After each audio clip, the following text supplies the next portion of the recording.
But I went to the washroom. Remember Austin Powers when like he gets thawed out and he pees for like forever?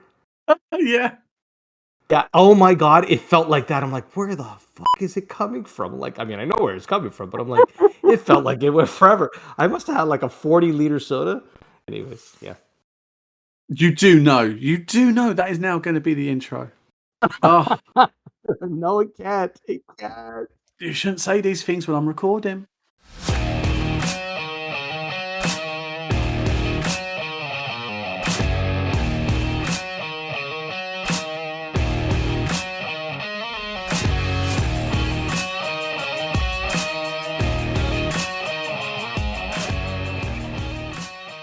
Hello and welcome to the Pro Wrestling Post Podcast. I am your host, Mark Blake. I am a wrestling genius prediction person. And across the pond is my co-host, the person who's not as genius as me. I don't know. We'll discuss that in a moment. Mark Madison, how are you, dude? I'm good. So if you're like if you're wrestling prediction god, I don't know, would I be like living in wrestling prediction purgatory? Like the one level below? I don't know. Nicely done. Good talking to you, mate. Yes, as always. Quick chat before we jumped on and spoke to the millions. In regards to the silly prediction, this for the first time I think ever, I predicted a whole card, the winners, and a few of the shenanigans that happened as well. Yeah, SummerSlam was good for me. We'll get to that in a moment. Mark was just a little bit off because he couldn't. What was it? What match was it? It was the McIntyre Punk match, so I was 6 for 6. That's the one. Yeah, you're 6 for 6. I'm 7 for 7. So I get gold star. You just get silver. Yeah. So, but yeah, it's been a busy week.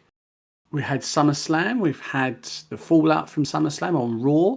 We'll have more, I'm sure, tonight on SmackDown. We had NXT and crossovers galore. We had AEW. But to start the show, we are not long removed from the news that Kevin Sullivan has passed away. Not really unexpected. If you've been following Kevin or know a little bit about him, he's not been very well. He had some emergency surgery and some complications from that surgery, which has apparently caused his untimely death at the age of 74. The outpouring on the socials, on the dirt sheets is quite wow. I can't even finish it. It's Kevin Sullivan. It's a case of you don't know what you've got till it's gone. And Kevin Sullivan, totally, I think, underappreciated by a lot of people. Mark, have you got any memories? Anything you'd like to say? So I would say that like my first exposure or awareness of Kevin Sullivan was late 80s, very early 90s, around the time in which this shorter, blonde-haired fellow would wear a dark robe as he walked to the ring with two guys wearing varsity jackets. They were the Varsity Club, and that was my first exposure to Kevin Sullivan and how he would be this. So I didn't know about the wrestling acumen. I just kind of always knew him as the manager. But he had a wrestling skill set, and he was a wrestler. But he was a tremendous booker, too. So that was my first knowledge or awareness of him. And then I guess as time went on, like a lot of other fans of WCW, like you see the kookiness in the creation of the Dungeon of Doom. Or prior to that, I think it was the group to end Hulkamania or something, so which was like kind of the combination, or maybe they had worked almost in conjunction. But regardless, I mean, it was he realized the kookiness and over the top character in Hulk Hogan, and he created this faction that was so goofy, so over the top that people would say, "Oh my gosh, it's such a joke," but it was like, yeah, it was a joke, but he knew it was a joke. So I didn't get the joke until after, because I thought he was serious about it, but no, he wasn't. Right? The reason we saw sadly, poor John Tenta wearing a shark fin on his head, or the reason we would see Bruce Beefcake dressed up like a zebra at one point, or have no face, or have no name, or whatever. It was all because of him. But I mean, it was meant to look that way. But that wasn't, from all indications, some of his best stuff. His best stuff came years earlier that thankfully a chance to look into, and his Army of Darkness was not far removed from, not from himself, but if you link it to Charles Manson and the Manson murders and creating a cult-like character and group, yeah, that was definitely a head turner for sure, for sure. How about yourself? What did you find as far as what was your ties or links to Kevin Sullivan? Again, I'm going to throw the UK card here, being so far behind at the time that I didn't watch the Dungeon of Doom stuff until, I don't know, about 18 months afterwards, by the time it was on terrestrial TV over here. And same as you, I just thought it was really hokey. I didn't see the point of it. I just thought, even at the time, I was thought this group is just getting fed to Hulk Hogan, and he's just going to run through them, not knowing that that's what the whole point was. That's how, Hogan got over. You're getting eyes on the product because Hogan's going on this undefeated streak, a la Goldberg, and he's just going through this great big stable. So yeah, the Dungeon of Doom was the first kind of time I set eyes on him. And as I got older, same as you hear more and more about what he did backstage and the booking and the mentoring, things like that. The problem is though, is I can't think off the top of my head of any Kevin Sullivan matches that stand out to me. But I know that he's had thousands and hundreds on Nitro and WCW programming itself, but I just can't think of one right now. Well, I mean, there's an infamous one, and it's someone we don't typically talk about, but Oh, yeah. yeah. Yeah, So to say that that, could be the reason why I don't think about it, yeah. yeah. Well, there you go. But there was the situation with him and Brian Pillman, um, Yes. where he said where was an I Quit match, and it didn't work out the way it was supposed to, and Pillman was so off. So if you see Pillman in ECW wrestling a pencil, I didn't know that that was a reference to wrestling, to Yeah, the pencil Kevin. being the booker, and yeah, being tied to Kevin Sullivan. So pretty Yeah. funny, pretty funny. I have a fact about that. Oh, go Kevin for it. Sullivan's Kevin Sullivan oh my god, Kevin Sullivan's last ever wrestling match was against Lexis King. No way. That's Yeah. crazy. Brian Pillman's son, In- folks. Obviously you knew all that, but yeah. I Was have it to an say indie these show? things. It was an indie show. I can't find where Yeah. it was. But yeah, it was his last match as a wrestler against Lexis King. Nice. This man helped change WCW. This man helped, according to Eric Bischoff himself, was a major component of WCW beating WWF at the time in the ratings for 83 weeks. Eric Bischoff doesn't give out platitudes willy-nilly. So to get that, and to be also being a major part of that, he doesn't like to share the spotlight. He likes to make that all about him. That's quite huge at the time. But yeah, he was a game changer. He ruffled up a few feathers backstage, but just the way he was at the time. To move the business on, I'm just rabbiting on now. I don't know what else to say. Well, I mean, to see his ties to promotions, even outside of WCW, like look at if there's major promotions or even emerging promotions like MLW, and he's worked for them, and he's worked for Defy Wrestling in Seattle, and his footprint is as much a part of the present as it is the past, because his importance is still felt.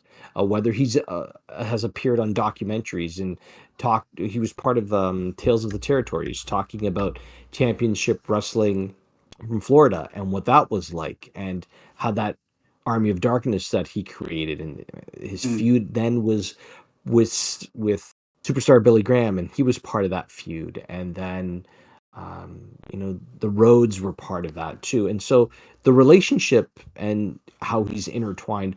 I would be surprised if we didn't already. WWE.com has put up a moment of sadness, essentially, Yeah, I'm sending looking their at it now. condolences. Yeah, I'm sure they're going to do something on SmackDown tonight, Yeah, paying homage, and probably on Monday as well. I would be surprised if we didn't see something as well with AEW. His importance is there, not unlike that of Terry Funk's, right, in more recent years. yeah, Sadly, that we're at a point where the legends that we grew up with were important are sadly leaving us. So yeah. That's when Terry Funk passed. I was with you. It was last summer, and Mhm. we spoke at the time that we're now at that age where our heroes and villains are sadly passing away, and it's a kick in the gut. As I said at the top, it wasn't really a surprise because he has been very unwell, but for this to even happen, yeah, it's hard. It's hard. So obviously, myself and Mark send our condolences to Kevin Sullivan's family. I think he would have liked the booking of SummerSlam. To be fair, I think okay. there were parts of that, especially one match, which we will get to, because I'm Mhm. going to spin off at someone's ratings very very soon. There was a I, there I was can see them. I'm looking right at them. there was one match where I think he would have really really loved, and yeah, it's very old school, but see that segue I did there? Look at that. Look at that. Okay. The SummerSlam 2024 was last weekend. Me and Mark did a prediction. No, we didn't. Well, we did do predictions, but it was mainly a We preview did. show. Yeah, it was mainly a preview show, but we gave you all our predictions. Go back in the archives and have a listen.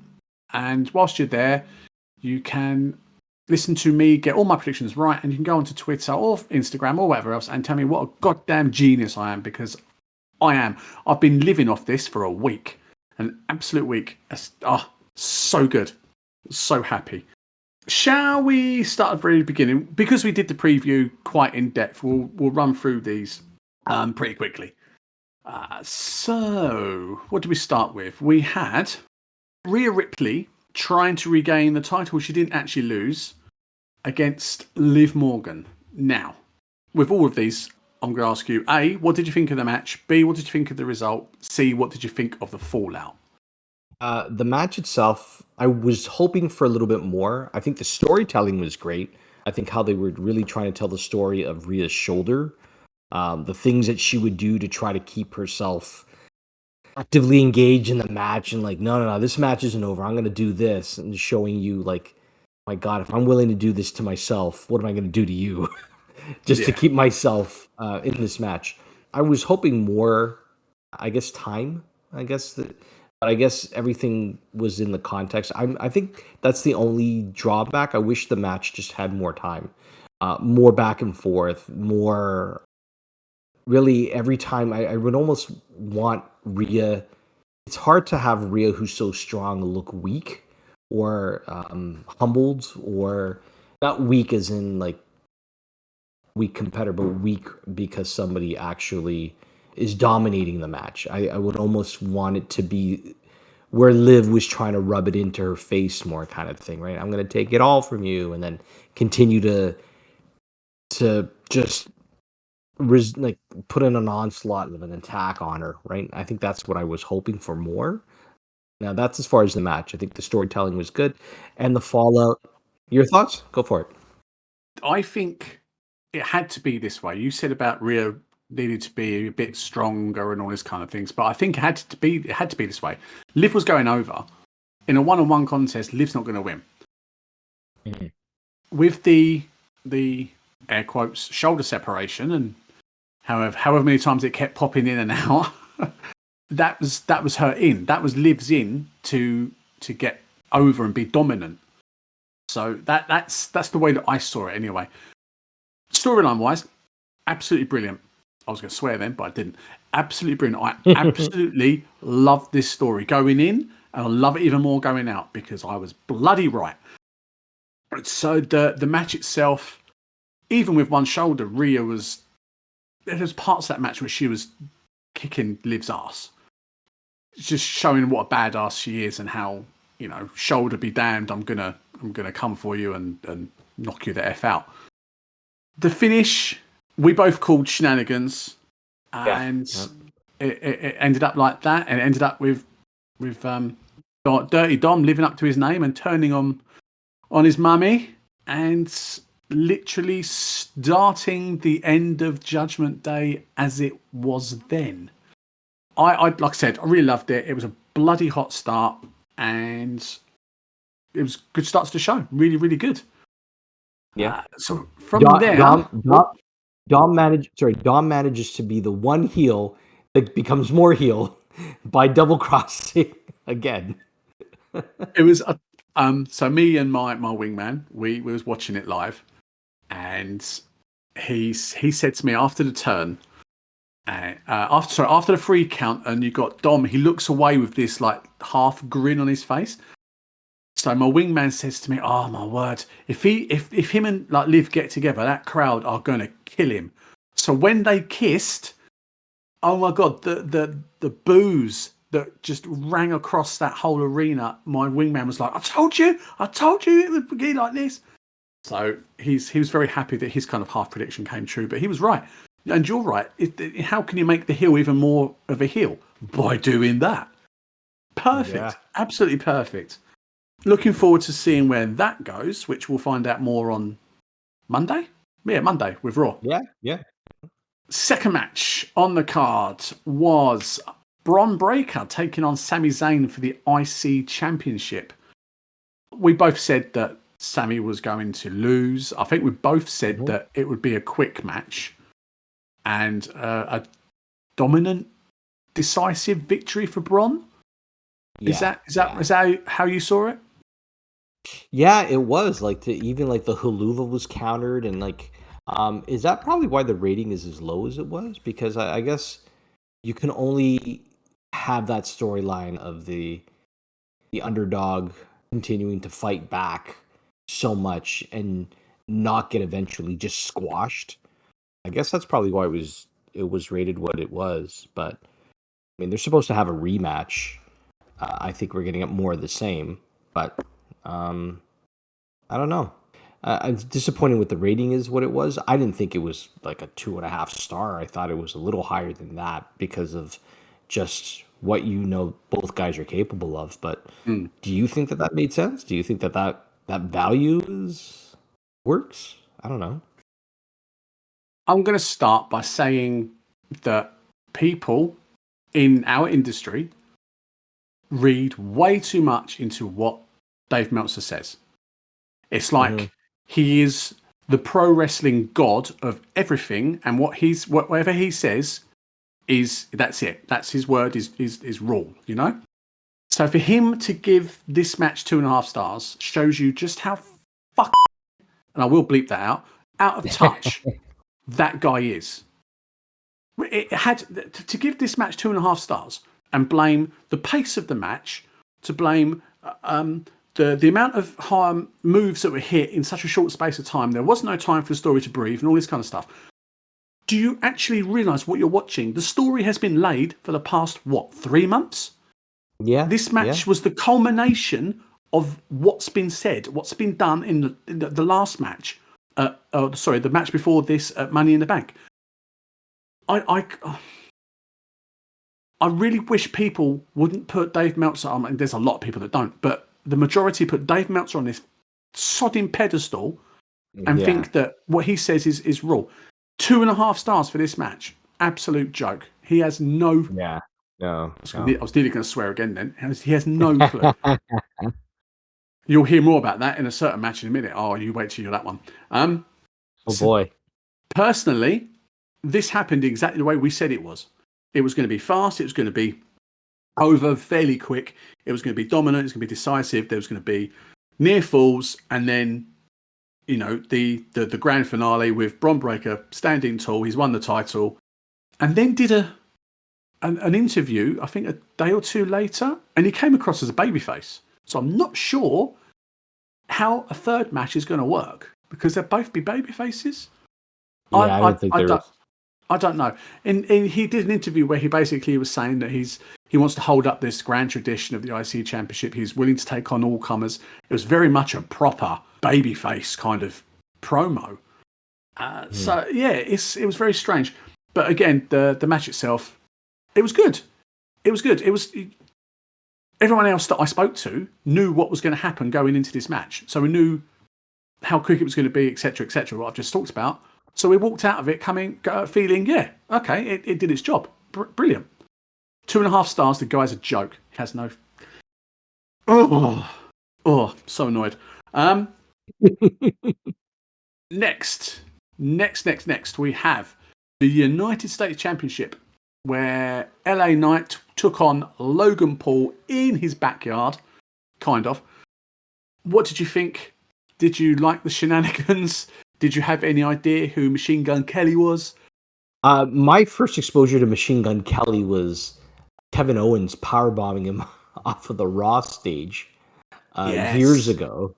Yeah. I remember that. And I'm like, oh man, he didn't finish the job. And then my exposure to him was him getting into a rap beef with Eminem, and I'm like, I'm clearly cheering for Eminem. So I'm like, oh wow. So like this guy goes out with Logan Paul, I'm like, you are just not liked. So anyways, that's my beginning and end when it comes to Machine Gun Kelly. I'm just glad for LA Knight. I look at where somebody is in their age, and finally, after I think my concern was we saw him when he was in Toronto. We always refer to this. It comes up every once in a while, and how big the pop was. Yeah. A year ago, roughly, like it was August of 2023, and now the concern is like, how do they keep that momentum going? How do they keep that steam going? How do you remain interested, excited, connected to LA Knight? And thankfully, they held on to it. Now is how do you sustain that? Because now he is the United States champion. That's important. So as far as the match and the shenanigans, I mean, it's too expected, but as we've both talked about, Logan Paul has no business being as good as he is for as little as he's been in the ring.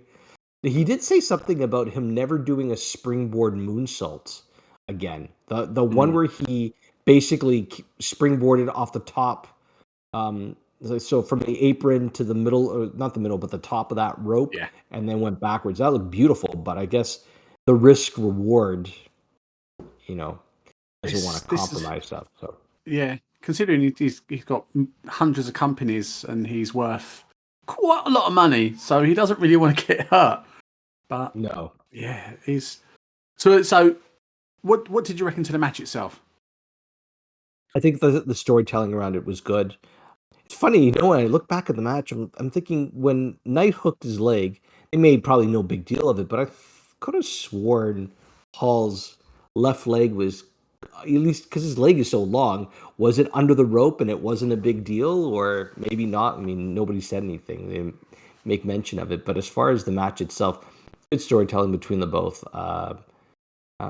It was, I think, what we were expecting it to be, and I think that was the 50-50. We knew if Sammy was going to lose, another fan favorite was going to pick up. So that's where you trade off, somebody else that has gotten everybody's attention. And so, yeah, I think that was good. Hopefully we'll see the title defended more. I think that's with Paul's hold of the title and only defending it twice. And I think both were to Kevin Owens, and even his wins were DQ wins. Yeah.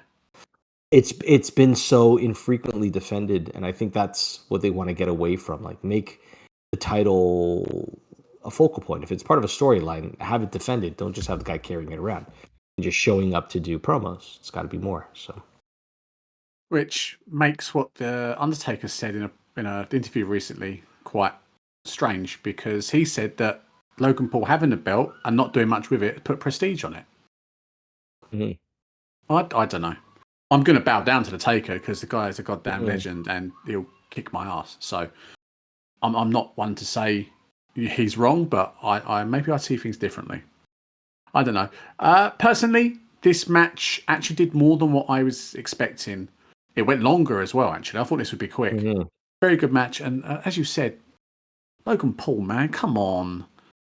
How are you? How good at you? Everything. Seriously, leave something for someone else. You know, me. I don't know, Mark. Just stop being so bloody good at everything. Yeah, that springboard moonsault to the outside was absolutely picture perfect. I may say, I'm not. I will. I'm going to say something very controversial. I think he has a better frog splash than Eddie Guerrero.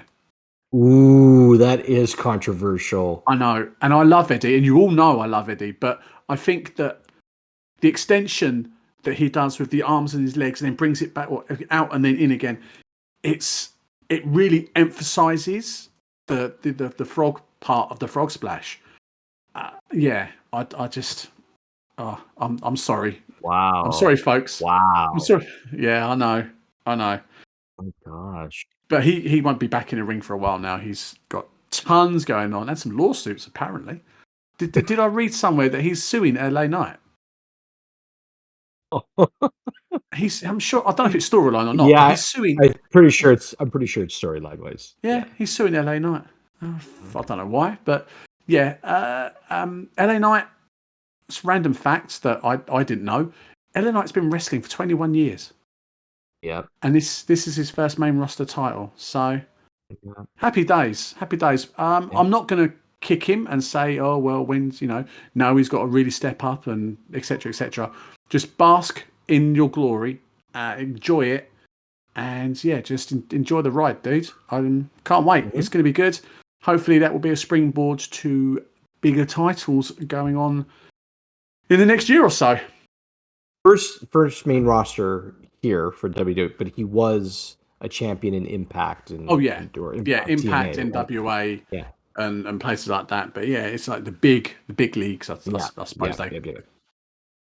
Now we are entering the realm of what the hell, where Nia Jax defeated Bayley for the Women's Championship in something that we both said was going to happen. And I didn't like the match. My wingman fell asleep during this match. And I'm sorry, I didn't like it. What about you? What about you? Yeah. Well, I'm pretty sure I was worried going into the match. I'm like, okay, so I feel like there's something missing with Bailey. I don't know if I can't quite put my finger on it. She's still a great worker, but there is something about this run or this time as a face that's flat. I can't figure it out.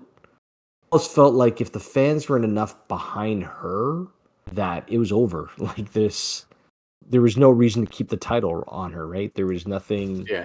pulling you to want to pull for her. And yeah, like the match was.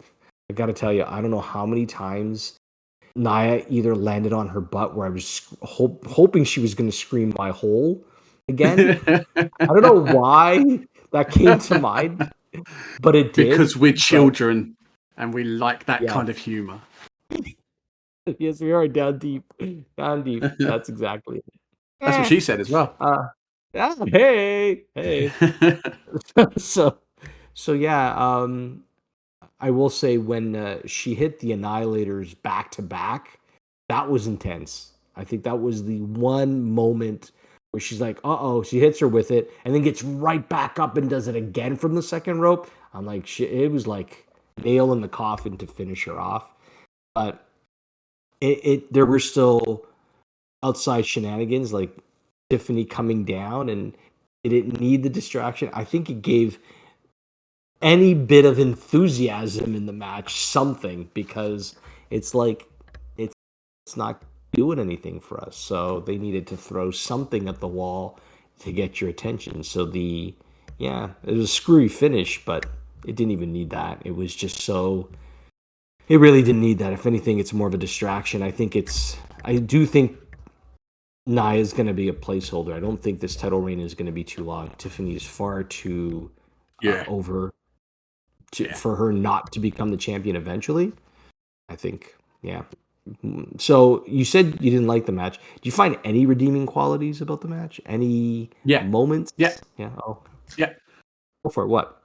Bailey having Nia on her shoulders, walking around like she was nothing. Yeah. That was insane. That was absolutely insane. I mean, Bailey's a strong girl. She's done like feats of strength like this before. But to someone Nia's size, I mean, even I was sat there going, whoa, this is awesome. Not too loud because I didn't want to wake the wingman. But it was, that was a highlight. Let me think. Any other highlights in a Nia Jax match? Oh yeah, the free count. That was about it, really. Yeah, nothing against Bailey. You can only work with what you put up against, and Bailey worked her socks off. But it's nice. And what you said about the potential run-in with Tiffy, Yeah. Tiffany, it's Tiffy time. I think they did that to tease what could happen going forward. And as you said, she won't be a champion for long. She is going to cash that in, and she's going to turn, and then don't know, would Nia become face, or would people still not care? I don't know. Yeah. I'm sorry. I'm like I said before. Go on. So your wingman has noticed Liv. Has he noticed Tiffany? No, because he is aware. He is aware of Tiffany, but Tiffany is not in the gifts that he has watched with Liv in it.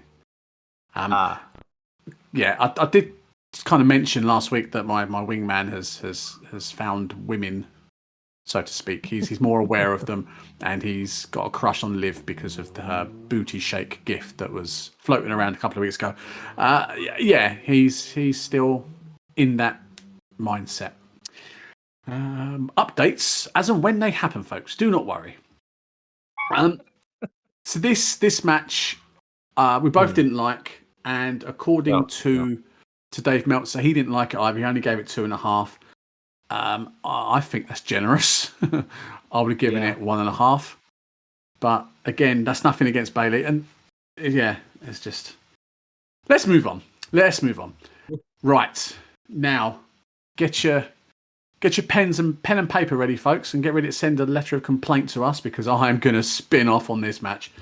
Oh boy. We have the match with the biggest story in quite a while, actually. Minus the Bloodline storyline from Cody. CM Punk gets his first one-on-one match since he re-signed with the company against Drew McIntyre with Seth Rollins as special guest referee. I absolutely love this match. And I'm not alone. Triple H has said so. He's gone on record and said so, but we'll get to that in a minute. I absolutely loved this. I thought it was amazing. What did you think? I liked it. I did have some issue with it, but I did like it. I liked how CM Punk looked physically in it. I know you pointed out something to me about Punk before. He looked stronger. He looked stronger than he did in SummerSlam. Like he looked either more muscular or more. He just looked in better shape than he was before, and maybe that's because they're dealing with a crack staff of physicians that I want to make sure that he is taking care of, and the injuries that he sustained in the past aren't going to repeat themselves. Mm-hmm. But yeah, I for the most part, I thought it was good. And we definitely know that it's not over in the fallout. As far as what I had a problem with, I think it was at times too much focused on Seth, when months and months and months and months and months were just Drew and Punk and Drew and Punk and Drew and Punk. And yeah, I see you need to involve Rollins, but I felt it was almost at times too much of involving Rollins as the referee was almost a distraction. And I didn't think it was fair because the back and forth between McIntyre and Punk was enough. It was enough to want us to buy the pay-per-view or watch the pay-per-view, be captivated by it. That's my only gripe. Outside of that, and yeah, you called it. You said that McIntyre was going to win. And to the day, it was virtually, it was the anniversary of the Undertaker Bret Hart match from SummerSlam, where Shawn inadvertently cracked the Undertaker over the head with a chair and had to finish and make the 3 count. And you could see, even when when Rollins left, he almost left in disgust, like he was just upset. Maybe just upset because of everything else that was going on, but I don't know. How about you? If you get into the nitty-gritties of it, or does that not matter? The nitty gritty. I'm not so far up my own arse that I don't listen to everyone else's opinion. I know that a lot of people didn't find this match as action worthy as others, but I don't think the story needed an action worthy match. And don't forget, this is Punk's first match since January, which was a Rumble match, so it doesn't even count. He's just come back off surgery. They've kind of got to play it safe. So all the components combined, I think, was a bloody good match. And I don't know if you lot know, but Mr. Dave Meltzer gave this match 3 out of 5. I think the storyline alone is 3 out of 5. Then put the action on top, and you can easily get to a 4. He has in comparison to Bayley and Nia Jax, this is only a half a star better. Yep, according to him. Because I'm trying to align. How do you align them? They're not even aligned. No. Okay. No, there's nothing. It's like if he's basing this on in-ring action, I can understand it to a certain degree. But he doesn't, because he talks about the backstory, he talks about the promos, he talks about the feud. So then why does he not? What? I'm getting so annoyed. So annoyed. It isn't. It's like it's okay. Well, we're not going to spend our time focusing on somebody else's, but where would you have given this? Because you talk about what you enjoyed about this, as opposed to why somebody says something but doesn't necessarily reflect that in their rating. Because those things are mentioned as something that are important, but they're just not mentioned in your. I don't know. How many feuds in wrestling history have happened where a match has happened and a feud evolved from it, or things like that? You know, this has been bubbling away since January. We're now in August, and this is their first match. Not many feuds can last that long without some physical interaction. All right, there's been excuse me, there's been some brawls, there's been bits and bobs, but it's been mainly vignettes, social media posts, and promos. All of that has kept everyone's attention since January. I don't understand where Meltzer and others are coming from.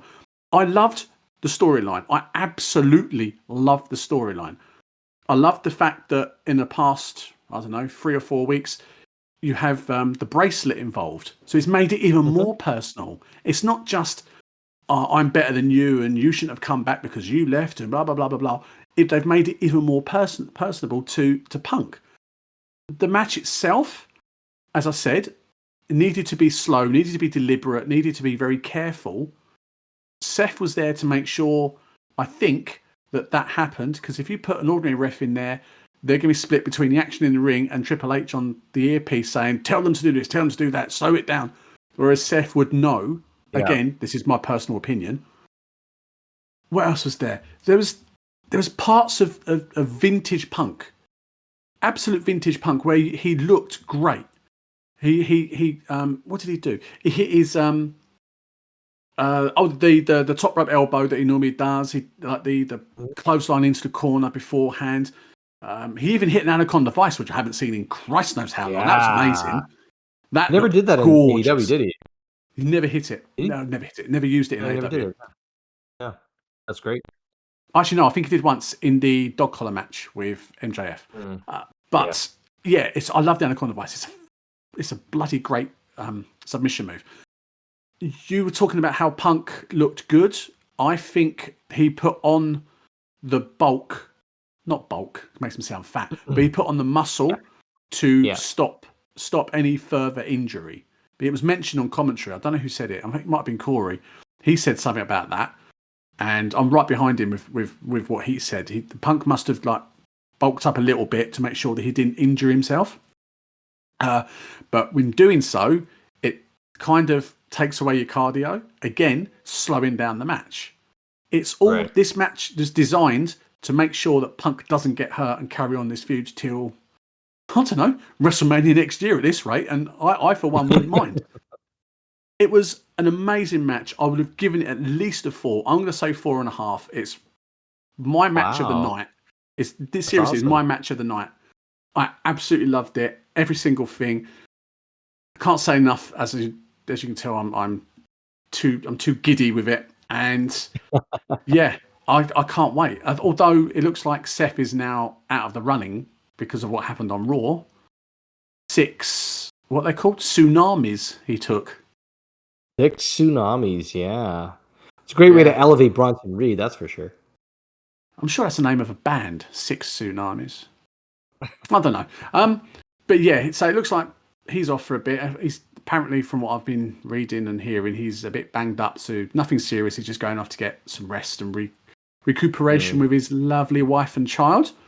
When he comes back, he's probably going to go straight to Bronson Reed, which takes him out of this feud, which I didn't see coming.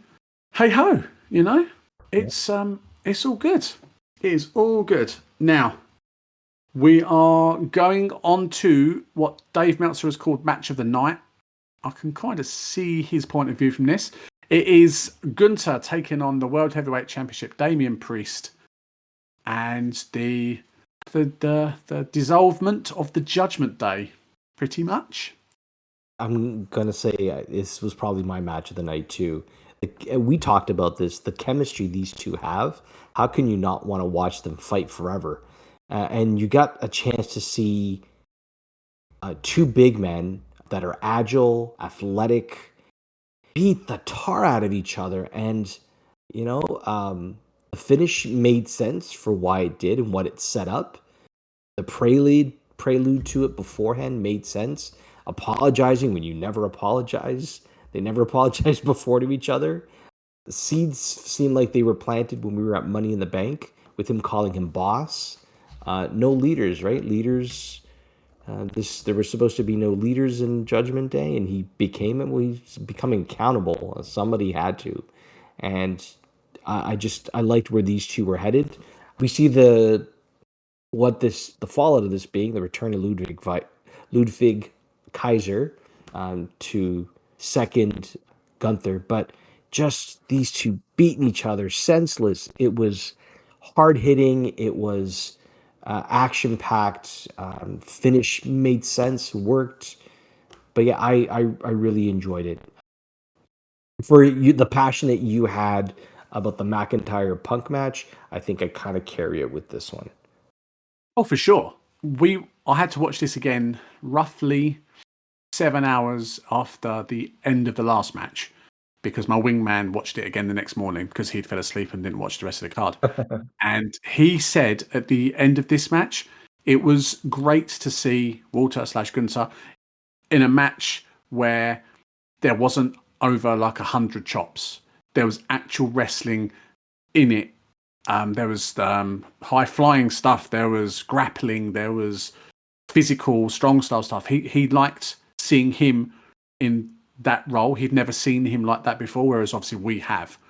And I'm just thinking maybe a lot of other kids around about his age that watch the product have never seen this side of him before. So now they're seeing him in a new light and appreciating what he does more. Again, the match was great. It really was. I think there was about 5 minutes into the match, and I messaged you and said their chemistry is spot on. You did. It was. This is where my opinion of it was so shaped because wow, yeah, you could see the way these two are just working together. very synchronized in everything they did. They have some kind of feud going forward. I think I said to you as well. They have a Triple H kind of Rock feud, I think, going forward. Definitely strap the company to either one of their backs, or even both of them, on the basis of that feud. So the turn, the Finn Balor turn. Oh, was it a turn? As he said, there are no leaders, and Priest had become a bit big for his boots. Was lording it about the rest of the group. I don't know. Was it really a turn? I think Finn was just being Finn, and as I said to my wingman and my wife, now, hopefully, we will see the Fergal or Finn that we saw in New Japan in the early Bullet Club days. That I'm really hoping for it. And there were some of the facials right at the end of that match where he was just consumed with rage at Damien, even though Damien had lost, and he was like, all this pent up aggression just written on his face, and that just reminded me so much of his New Japan run when he formed the Bullet Club. And yeah, I cannot wait to see where this group goes now. Sorry, before we get to the last match, do you remember? And I'm going to go back to Undisputed Era, back in NXT days. Tommaso Ciampa, Johnny Gargano are facing off with Undisputed Era. It looks, Finn Balor is there. It looks like they're all aligned. And then out of nowhere, he Pele's Johnny Gargano.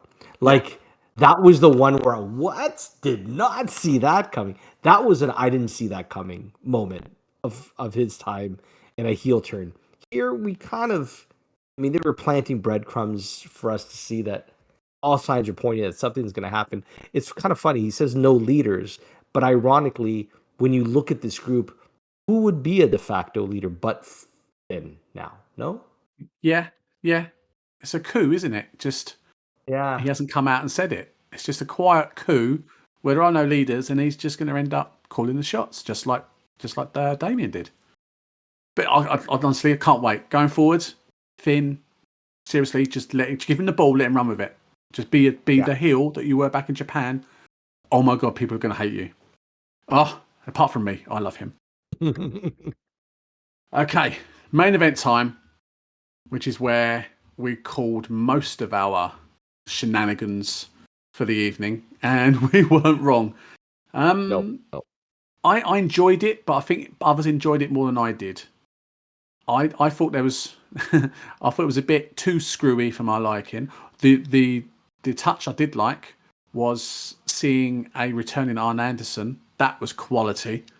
Yes, really enjoyed that. Really enjoyed that. The little foreshadowing saying he's got friends on speed dial or whatever it was he said. I liked it. Shenanigans galore. Possibly the loudest pop I've heard for quite a while happened in this match, and it wasn't for either of the two combatants.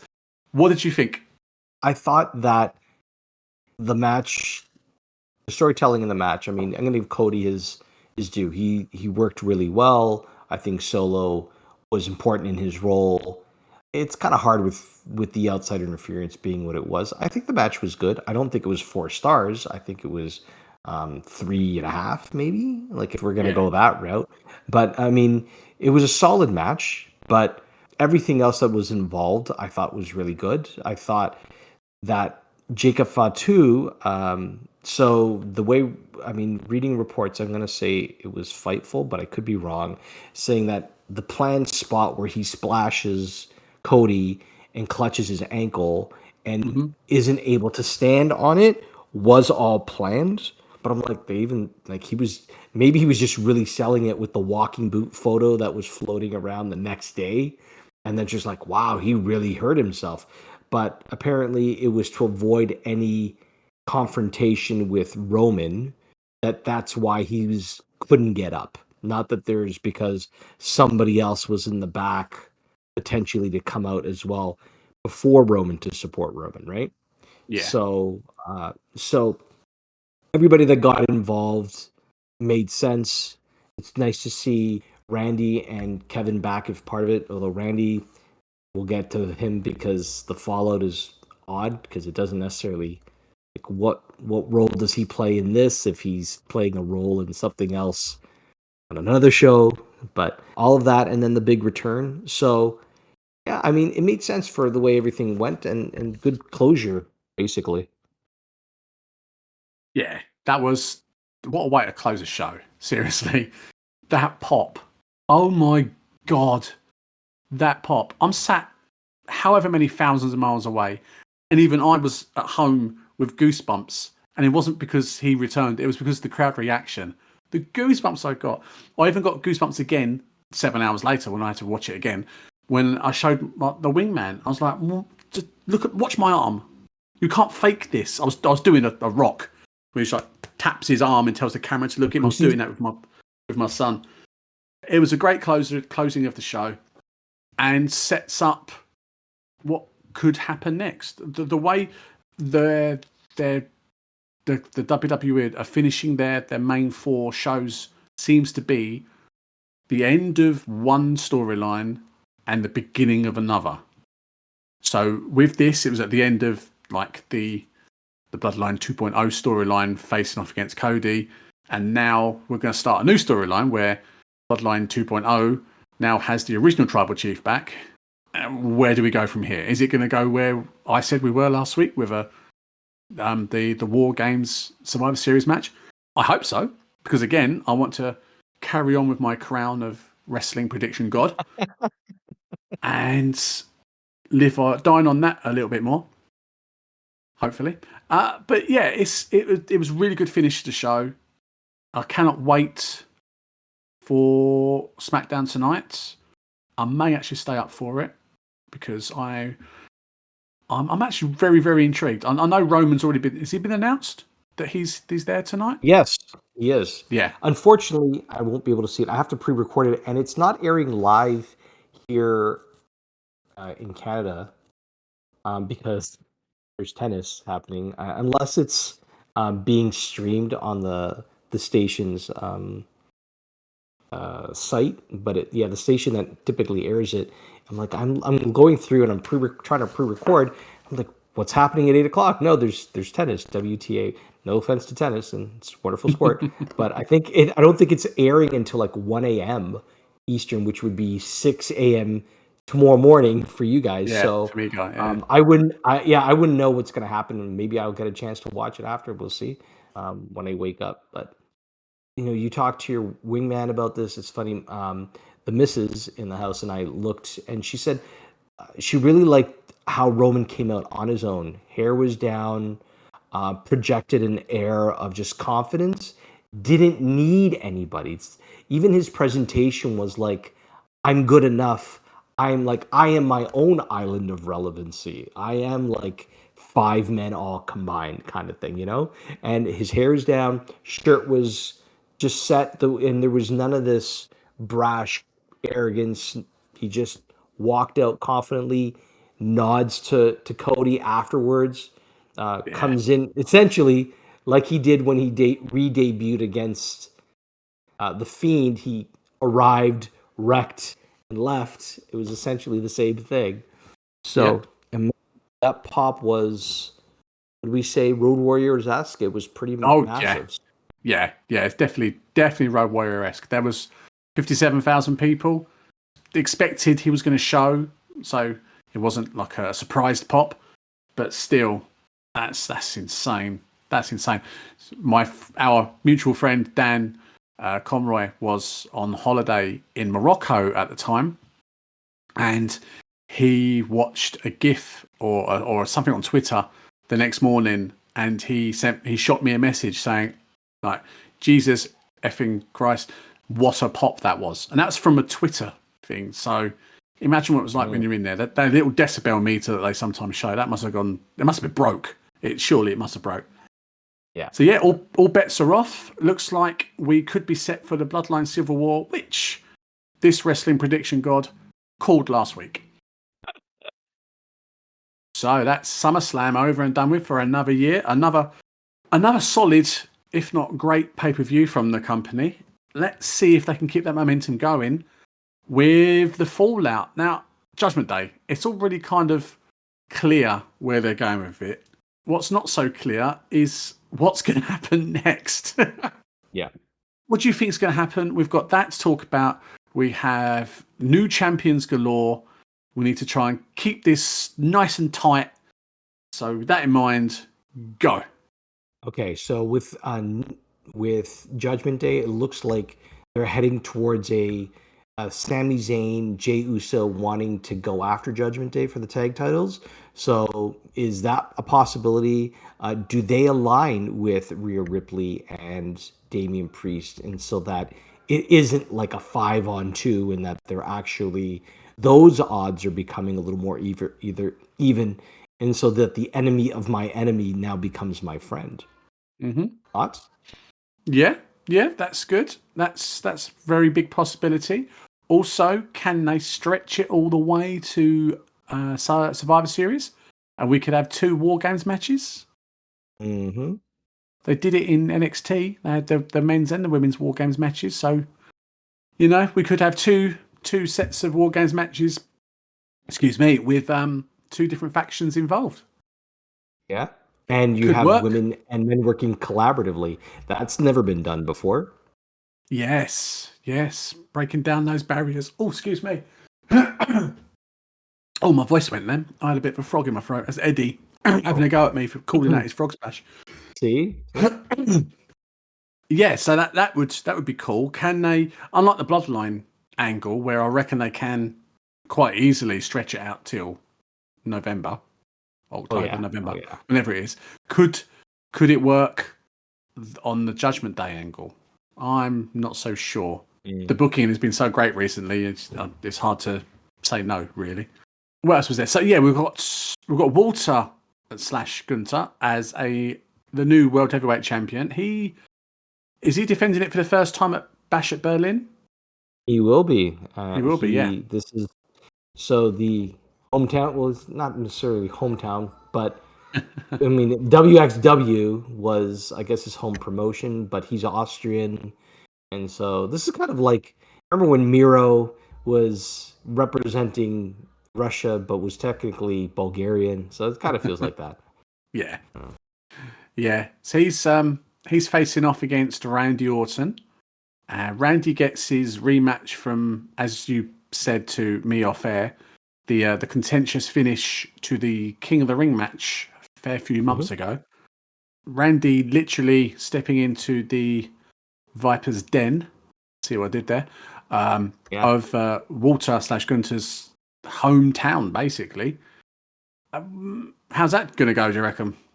I think we're going to get a hard-hitting match. I think this is something that fans, if they didn't watch the King of the Ring final, they missed out, because I didn't watch it. But I mean, if memes and gifs or any of that, it was a pretty. You ended up watching it, no? Did Yeah, you me watch and the it? Wingman, Yeah. we watched it because it was a decent hour. There was nothing else on, so we gave it a watch. It was a good match. Yeah, it was a good match. I think we're going to be treated to another good match then, if that's the case too. There's going to come a point where Randy has lost and lost and lost, and then he's going to have to go into another gear.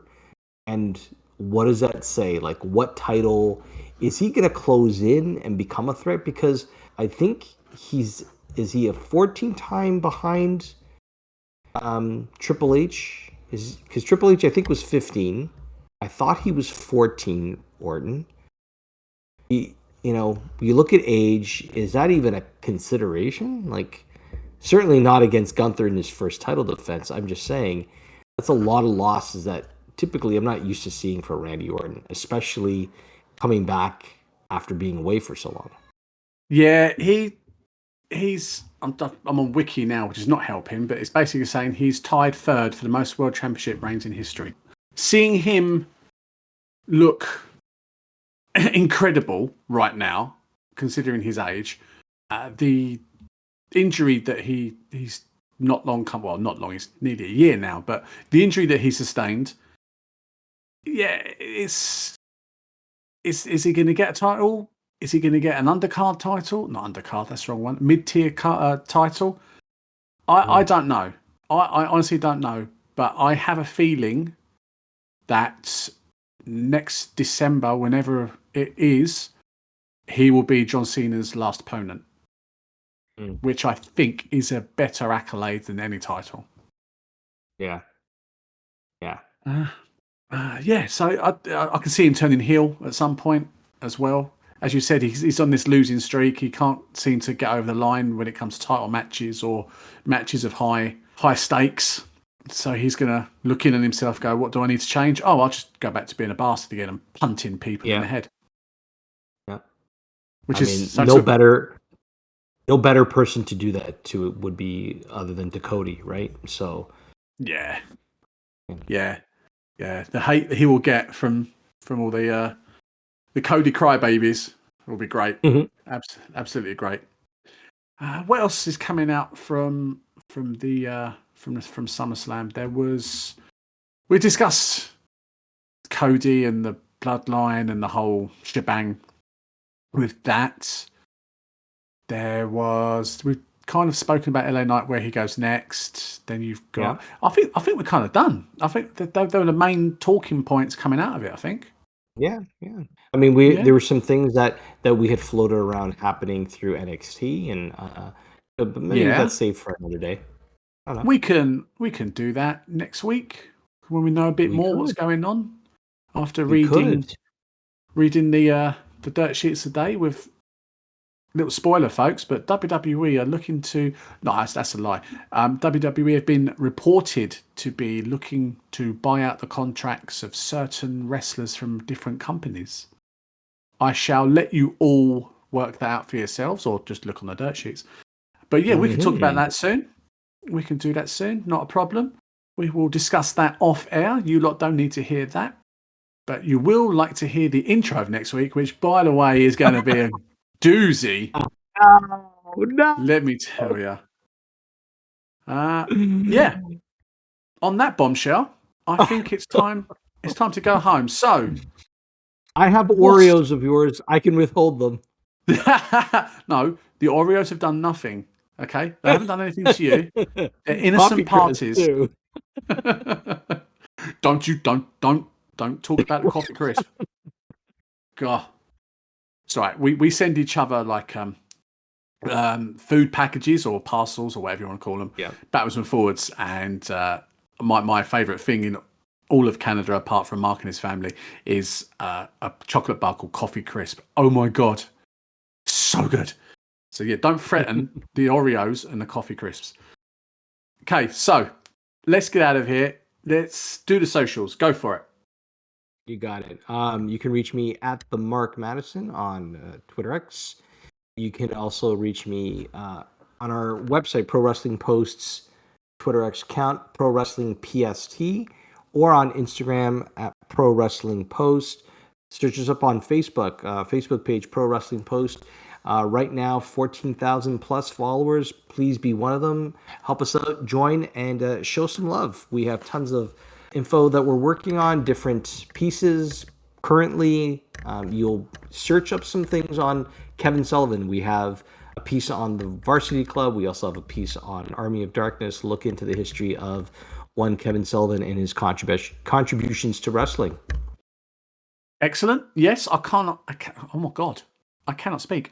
I can't recommend the site enough. There's the people on there are amazing. The write for Mark and the site.